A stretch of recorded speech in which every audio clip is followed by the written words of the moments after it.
సత్యవతి, ఈ అబ్బాయి ఎలా ఉన్నాడు? ఆదిత్యతో సమానంగా ఉన్నాడు. బాగుంటే బాగున్నాడు అను, అంతే. ఆదిత్యతో పోల్చకు. సరే. ఆస్తిపాస్తులు ఏమన్నా ఉన్నాయా? ఉద్యోగం ఏమన్నా వెలగబెడుతున్నాడా? ఆ, సాఫ్ట్వేర్ ఉద్యోగం అట. సంవత్సరానికి 10 లక్షల దాకా ఉంది పిన్ని ప్యాకేజీ. ఆడపడుచులు లేరు. తల్లి తండ్రి ఇంకా గవర్నమెంట్ సర్వీస్ లోనే ఉన్నారట. అంటే మనకన్నా బెటరే అంటావు? ఏం బెటరే? మళ్ళీ ఏంటి? ఏం బెటరు? ఈయన కమిషనరు, ఈ అబ్బాయి వాళ్ళ తల్లి తండ్రి రెవెన్యూలో ఉద్యోగం. దుర్గమ్మ, రెవెన్యూ అంటే సైడ్ ఇన్కమ్ కూడా ఉంటుంది, బాగానే ఉంటుంది. ఇల్లు వాకిలి పొలం పుట్ట కూడా ఉన్నాయట. జాతకాలు కలుస్తాయి. తప్పుకో. ఏమంటారండి? అసలు విషయం చెప్పకుండా ఏమంటారంటావే? అసలు విషయం అంటారేంటి? తులసి విషయమే. అదే కదా, సంబంధం చూడండి, ఒకే ముహూర్తానికి ఒకే చోట ఆదిత్యతో పాటు నేను పెళ్లి చేసుకుంటానంది. అందుకే సంబంధాలు చూస్తున్నాను. ఈ సంబంధం నాకు నచ్చిందండి, ఎలా ఉంటుంది అని అడుగుతున్నాను. మీరు ఒకసారి చూడండి. దానికి చూపించండి. ప్రియతో సాంబయ్యతో మాట్లాడండి. అది అంత క్లియర్గా చెప్పాక ఇంక మాట్లాడటమేముంది? ఇది మాత్రం మంచి సంబంధమే అనిపిస్తోంది. మనకనిపిస్తే సరిపోతుందా? వాళ్ళకి నచ్చాలి కదా. తులసే కదా మీ ఇష్టము అంది. అయినా ఇదేం ఆషామాషి సంబంధం కాదు. నీ ఇష్టం, నీకు తోచించి.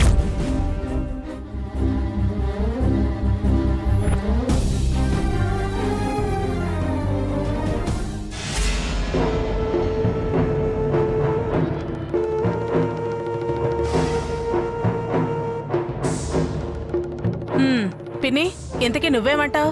నీకు నచ్చాక నేననేదేముంటుంది? నువ్వేం దానికి అన్యాయం చేయుగా, మాట్లాడు.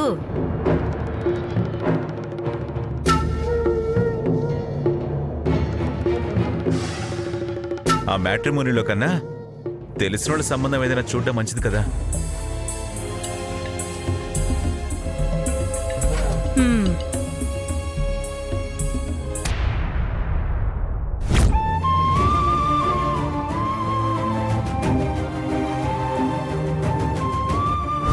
సంబంధం చూడండి, ఒకే ముహూర్తానికి ఒకే చోట ఆదిత్యతో పాటు నేను పెళ్లి చేసుకుంటానండి.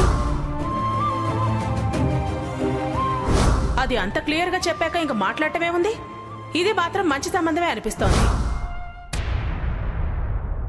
బావా, గోరువెచ్చని పాలు, కాస్త దాల్చిన చెక్క పొడి వేసి తీసుకొచ్చాను. తాగి రిలాక్స్డ్గా రాత్రంతా గాఢ నిద్రపోవచ్చు. మార్నింగ్ కి ఫ్రెష్ గా మార్నింగ్ అయినా ఈవినింగ్ అయినా నేను ఫ్రెష్గానే ఉంటాను గాని ఈ మిల్క్ రాయబారాలు అవి మానే. నాకు పాలేం వద్దు. రాయబారాలేంటి రాయబారాలు? ప్రేమతో గ్లాస్ పాలు తీసుకొచ్చా. తాగు, నాకు కాబోయే భర్త అంటే వద్దంటావేంటి? విసిగించకుండా ముందు వెళ్ళు. నన్ను చూస్తేనే విసుగు, నాతో మాట్లాడాలి అంటేనే విసుగు. అంతటి దానికి నన్ను చేసుకోవడం ఎందుకు?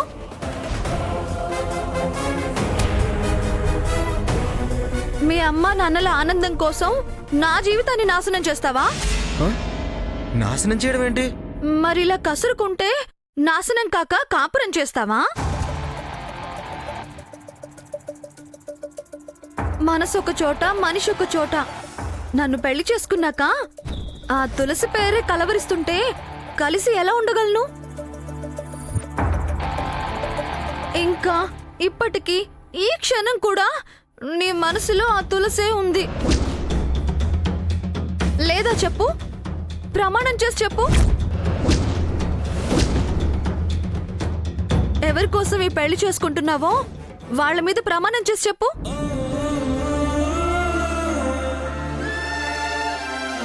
ఇష్టం లేని పెళ్లి రేపటి నరకానికి దారి తీస్తుంది. అయింది పెళ్లి, వదిలేశాడు మొగుడు అని రేపు నా బతుకు హేళనైపోతుంది. నవ్వుల పాలయ్యి బ్రతకలేను. నేను మనిషినే, నాకు మనసుంది. కానీ నా మనసులో నీ మనసులో లాగా వేరే మనిషి లేడు. వద్దు బావా, అంత బలవంతంగా కష్టంగా నన్ను చేసుకొని నువ్వు మనసు కష్టపెట్టుకుంటూ బతుకుతూ ఉంటే అది చూస్తూ ఆ బాధ భరించలేక నేను కుళ్ళి కుళ్ళి ఏడుస్తూ బతకడం నాకు చేత కాదు బావా.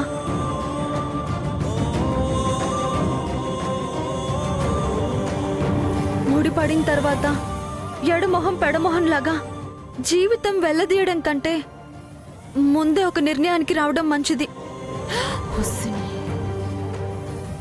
నిర్ణయమా? నిర్ణయం ఏంటి? వద్దనుకోవటం. ఎవరి దారిన వాళ్ళుండటం. అది జరగని పని. అత్తయ్య మావయ్యలు ఒప్పుకోరనేగా? అవునే. అంటే ఒప్పుకుంటే ఓకే అంటే నా మీద ఇష్టం, తులసి మీద ఇష్టం, అంతేగా?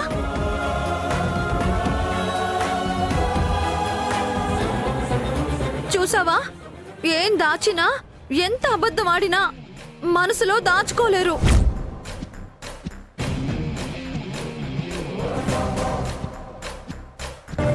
వద్దు బావా, ఇంక పొసగదు, కుదరదు. నువ్వేం భయపడకు. నేనే అత్తయ్య మావేళ్ళతో నాకు ఈ పెళ్లి ఇష్టం లేదని చెప్పేస్తా. కారణాలు అడిగితే 1,00,000 ఉంటాయని చెప్తా. బలవంతం చేస్తే చస్తా అని బెదిరిస్తా. నీ ప్రేమ గురించి కానీ, నీ ఇష్టం గురించి కానీ, నీ మనసు గురించి కానీ ఎట్టి పరిస్థితుల్లోనూ వాళ్లకు చెప్పను, బయట పెట్టను. నిందేమో నేను భరిస్తాను, బ్రతికేమో నువ్వు అనుభవించు. త్యాగం నేను చేస్తాను, ఫలితం నువ్వు ఎంజాయ్ చేయి. నేను తప్పుకుంటాను బావా, మీరొక్కటవ్వండి. హే, నీ త్యాగం ఎవడికి కావాలి? నేనేం దాన్ని ఇష్టపడ్డం లేదు. అదేం వేరే సంబంధం చూడమని లేదు. హే, పోతలికి పో.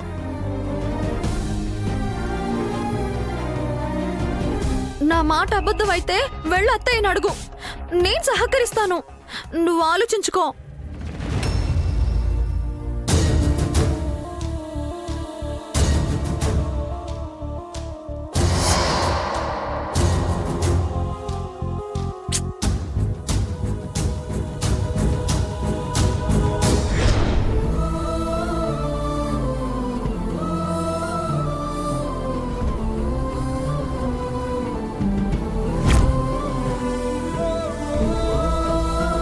ఏంట్రా అర్జెంటుగా కలవాలి, లేకపోతే అదే ఇదే అని బెదిరించావు? ఎందుకు రమ్మన్నావు? ఎందుకు రమ్మన్నావంటే ఎందుకు రమ్మన్నావు? అసలు నీకు నువ్వేమనుకుంటున్నావు? నీ కంటికి నేను పిచ్చెదోలాగా, ఒక దద్దమ్మలాగా, పులిహోరలాగా, చక్కెర పొంగల్లా, దద్దోజనలా కనిపిస్తున్నానా? అరే, కూరలో కరివేపాకులాగా తీసి పడేస్తున్నావు కదే. పర్వాలేదురా, నీకు మనిషికున్నంత ఆవేశం, కోపం, పౌరుషం, రోషం ఉన్నాయే. షడప్ తులసి, జోక్ చేయకు. అరే, యువతల సీరియస్గా మాట్లాడుతుంటే నీకు ఫన్నీగా ఉందా? నువ్వే పులిహోర, దద్దోజనం, చక్కెర పొంగలి, పరమాన్నం అంటూ నన్ను జోకు ఫన్నీ అంటావేంటి? Tulasi, be serious. ఓకేరా, ఓకే. కక్కే. కక్కేయడం ఏంటే కక్కేయడం? పళ్ళు రాళ్ళ కొడతా. జీవితం అంటే ఏమనుకున్నావే? నాటకం అనుకున్నావా? రియల్ లైఫ్లో ఈ వేషాలేంటే? అరే, ఫ్యామిలీ మొత్తం యాక్టర్లేనా మీరు? పోనీ మీరేమన్నా ఏఎన్ఆర్, ఎన్టీఆర్ ఫ్యామిలీస్ అనుకుంటున్నారా? వాళ్ళు కూడా మీలాగే రియల్ లైఫ్లో యాక్ట్ చేయలేదు, రియల్ లైఫ్లోనే యాక్ట్ చేశారు. ఆదిత్య, నటనేంట్రా? తమాషాగా ఉందా? మేము నటించడం ఏంటి? ఏం చేసామని నువ్వలా మాట్లాడుతున్నావు? ఏం చేయడం ఏంటి? ఏం చేయడం? మా అమ్మని సంబంధం చూడమన్నావంట. 2 పెళ్లిళ్ళు ఒకే ముహూర్తానికి జరగాలన్నావంట. అవునరా అన్నాను. ఈ లక్ష్మణ రేఖలు, ఆంక్షలు, నిరీక్షణలు ఎందుకు? ఆయన నువ్వు దాన్ని బండెక్కించుకుని జోరుగా, హుషారుగా అంటూ సరదాగా, సంతోషంగా షికార్లు చేస్తూ పెళ్లికి కూడా రైట్ అన్నాక నేను నీకు స్టెఫ్నీ లాగా కనిపిస్తున్నానా? అబ్బా, పిచ్చి పిచ్చిగా వాకు. నేను వాగుతున్నానంటావేంట్రా? దానికి కారణం నువ్వు. నా ముందు దాంతో వెకిలి నవ్వులు వెకిలి చేష్టలు చేసి రెచ్చగొట్టి వెక్కిరించి నన్ను వాగుతున్నావంటున్నావేంటి? హే, నేను దాని మీద మోజుతోనో ఇష్టంతోనో సంతోషంతోనో అలా తిరగటం లేదే. ఆహా, అయితే టైం పాస్ కి తిరుగుతున్నావా? నా టైం బాలేక తిరుగుతున్నానే. విధికి తల వంచి తిరగాల్సి వస్తుంది. బా, తప్పక నటించాల్సి వస్తుంది. గతి లేక మరో దారి లేక నాన్న వాళ్ళ కోసం నరకం అనుభవిస్తూ తప్పట్లేదు నాకు. ఏంటో అంత తప్పని పరిస్థితి విధి. నువ్వు నటిస్తూ అందరిది నటన అనుకోకు. విధి నీకే కాదు అందరికీ ఉంటుంది. కర్మ సిద్ధాంతం నీకే కాదు అందరికీ వర్తిస్తుంది. నువ్వన్న తప్పని పరిస్థితులు అవతలి వాళ్ళకు కూడా వస్తాయి. అవేవి నువ్వు చెప్పలేకపోతున్నావు. నిన్ను చెప్పనివ్వని వాళ్ళ చాదస్తం. వదిలేరా. నీకు చేతనైతే ప్రేమకి తలొంచడమే కాదు, తెగింపు నేర్వాలి, కారణం తెలపాలి. కావాలనుకున్న వాళ్ళ కోసం పోరాటం చేయాలి. ఆ పోరాటం చేయడం చేత కావాలి. ఆశలుండగానే సరిపోదు, మార్గం ఎంచుకోవాలి. అలాగని లేచిపోదామనను, తప్పు చేద్దామనను. హద్దులు, హద్దు మీద మనసుండాలి. తెలివి ఉపయోగించరా. ఈ తులసి తప్పు చేయదు, చేస్తే సహించదు. గుర్తుంచుకో. అనవసరంగా మాట జారకు, కారణం లేని పనులు చేయకురా. నా పనికి లక్ష్యం ఉంటుంది, నా గమ్యం సవ్యంగా ఉంటుంది. రే, కాని టైంలో పిలవకు. ఎవరికీ నన్ననే అవకాశం ఇవ్వకు.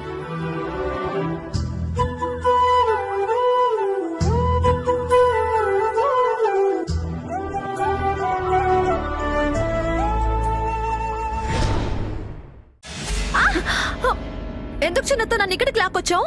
మాడుకు చిల్లు పెడదామని. ఎందుకు? ఎందుకేంటే ఎందుకు? ఏంటి ఆదిత్యతో నువ్వు మాట్లాడింది? తిక్క లేకపోతే నాలికి తిమ్మిరా. వెనక ముందు ఆలోచించే పని లేదా? మనసుకు తోచింది నోటికొచ్చింది వాగేటివేనా? యువతల నేను మీ నాన్నమ్మ నీ పెళ్లి చేయాలని నానా పాటలో పడుతుంటే అవేవి నువ్వు పట్టించుకోవా? మా కష్టమంతా నువ్వు బుడిదలో పోసిన పన్నీర్ చేద్దాం అనుకుంటున్నావా? పెద్దవాళ్ళం మేము నానా యాతనలో పడి చస్తుంటే సునాయాసంగెళ్ళి వాగేటమేనా? అవతల వాళ్ళని రెచ్చగొట్టడం గొప్ప కాదే. సర్ది చెప్పటం, మన వైపుకు తిప్పుకోవడం, మన కంట్రోల్లో ఉంచుకోవడం గొప్ప. అసలు బుర్రుందా? బుద్ధి తక్కువ పనులు చేయడమేంటి నువ్వు? ఏహే ఆపండి. అర్ధరాత్రి భజంత్రులేంటి? జుగల్బందీ అని ఏదో అన్నట్టు సై సై అని ఒకరిని పోటీ పడి ఒకరు నా మీద విడుచుకు పడుతున్నారేంటి? బుర్ర బుద్ధి ఎంచుతున్నారు. అసలు నేనేం చేశాను? ఆహా, ఏం చేశాను అసలు? నన్ను ఇలా నిలదీసి నెల్లూరు పెద్దరెడ్డిని అడుగుతున్నట్టు అడుగుతున్నారు. ఏం చేయటమేంటే? ఆదిత్యతో ఆ వాగడం ఏంటి? నువ్వు వెళ్ళి నీ మనసులో ఆ తులసే ఉంది, నీకు అదంటేనే ఇష్టం, దాని మీదే ప్రేమ గుడ్డు గోసు అని నేను తప్పుకుంటాను, నువ్వు దాంతోనే జతకట్టు అని అత్తయ్యతో మావయ్యతో నాకే ఇష్టం లేదని చెప్తాను, నింద నా మీదే వేసుకుంటాను, నా బతుకు నేనే బురదలోకి తోసుకుంటాను, నువ్వు అది పెళ్లి చేసుకుని చిలక గోరింకల్లాగా ఉండండని నేను చిరిగిన గాలిపటంలా మంగళగిరి కొట్టుకుపోతాను. పిచ్చి నానమ్మా, నేనేం పిచ్చిదాన్లా అలా మాట్లాడలేదు. ఎలాగో ఆదిత్య బావ నన్ను కాదని ఆ తులసిని చేసుకోడు. ఎందుకు చేసుకోడు? జాతకాలు అడ్డొస్తాయి. అత్తయ్య చెప్పిన జాతకాల ప్రకారం వాడు తులసికి తాళి కడితే ప్రియ అనే శాల్తీ పైకి పోతుంది అన్న నిజం వాడికి తెలుసు. వాడికి తెలుసని నీకెలా తెలుసే? తెలివి మామయ్య చెప్పుంటారు. అది తెలిసిన దగ్గర నుంచి పచ్చి వెలక్కాయ గొంతులో ఇరికినట్టు గిజగిజలాడుతున్నాడు. వద్దనలేక చావాలనే అత్తయ్య కోసం మదన పడుతున్నాడు.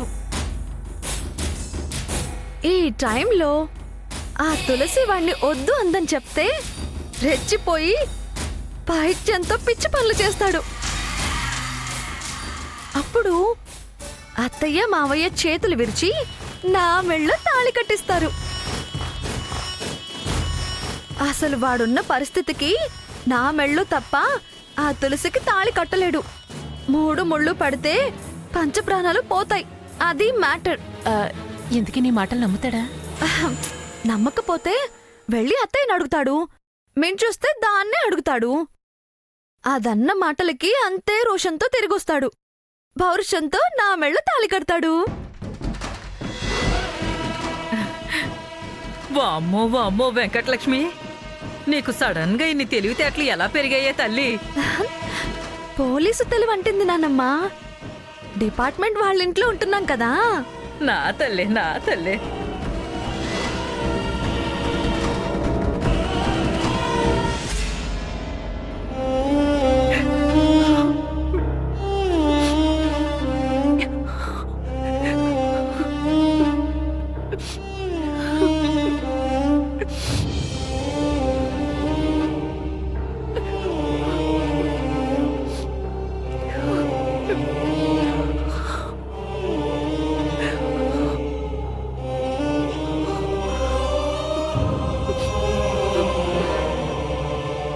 ఏంటి ప్రియా ఇది? ఎందుకు అంతలా ఏడుస్తున్నావు? ఏడవకేం చేయమంటావు? ఇక నాకు మిగిలింది ఇదేగా, అలవాటు చేసుకుందామని ఏడుస్తున్నాను. అంతా అయిపోయినట్టే ఎందుకలా ఏడవడం? అభ్యంతరం లేకుండా చేశాక పెళ్లి జరగకుండా ఉంటుందా? నేను అన్న మాటకి పెళ్లి జరగడానికి మధ్య చాలా తతంగా ఉందమ్మా. ఏముందే? అభయం ఇచ్చావుగా, ఇక వదినెందుకు ఆగుతుంది? మావ ఎందుకు ఊరుకుంటాడు? అమ్మా, సంబంధం చూడండి చేసుకుంటానన్నాను గాని తెచ్చారు కదా అని తాళి కట్టించేసుకోండి కదా. ఆ సంబంధం మనం ఓకే చేయాలి కదా, నాకు నచ్చాలి కదా. అయినా నాకు తెలియక అడుగుతున్నాను, నువ్వు అంతలా నా పెళ్లి విషయంలో బాధపడాల్సిన అవసరం ఏముంది?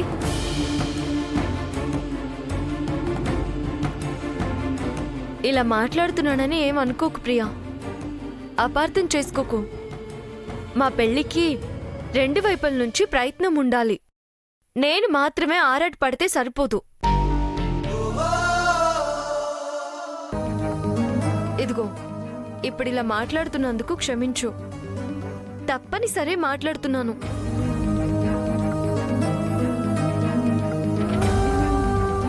ఈ ప్రపంచంలో ఆదిత్య కన్నా గొప్ప సంబంధం ఉండదా? వాడికన్నా మంచోడుండడా? మనకు అండగా ఇల్లరిక వచ్చేవాళ్ళు ఉండొచ్చు కదా. వాడికన్నా ప్రేమగా ప్రాణంగా చూసుకునేవాడు రావచ్చు కదా ప్రియా. ఒకసారి ఆలోచించమ్మా.